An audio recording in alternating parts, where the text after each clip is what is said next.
All right, today we're going to get into something called the architecture of solitude. We're going to explore a personality trait that gets a really bad rap, but is actually incredibly powerful. So let me ask you something, and be honest.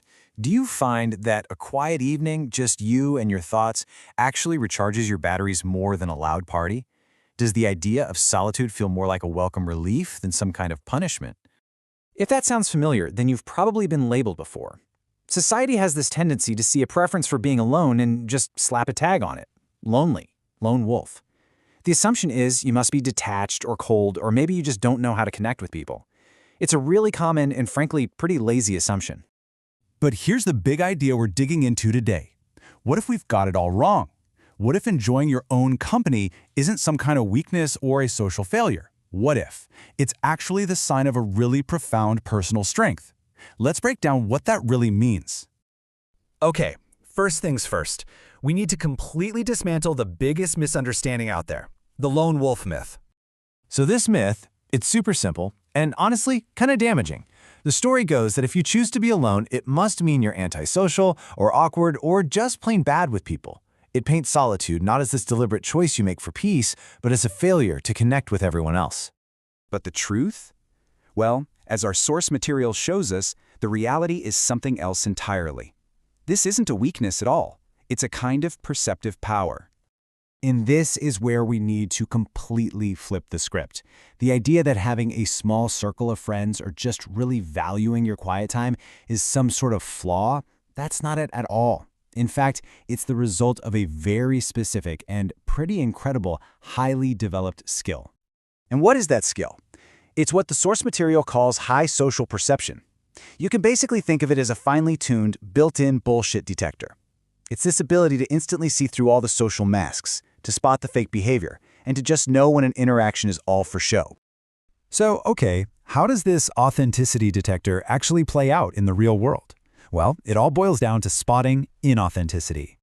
Think about most social stuff. On one hand, you've got the shallow small talk, the predictable surface-level conversations about the weather or work. For someone with that high social perception, this stuff is just draining. It feels totally pointless. But on the other side is what you're actually craving, a deep, real connection, conversations that have some substance, some honesty. You're not antisocial, you're anti-superficial. The source material just nails it with this one line. You have a low tolerance for inauthenticity. That's it, right there. It's not that you can't socialize, it's that you refuse to waste your energy on interactions that just feel hollow or fake. You value your time way too much for that. And this ability, this filter you have for all this social noise, it helps cultivate another really powerful trait, being powered from within. This is called emotional self-reliance, and really, all it is the ability to manage your own emotions without needing a bunch of likes or pats on the back from other people to feel okay. You don't need that external validation, because it comes from inside. And that right there, that's the whole key. Because you have that internal strength, you just don't need a huge group of friends to feel secure. Your sense of self-worth comes from within, not from the crowd. What might look like being distant or aloof to someone on the outside is actually just a quiet confidence. You're not isolated, you're self-contained.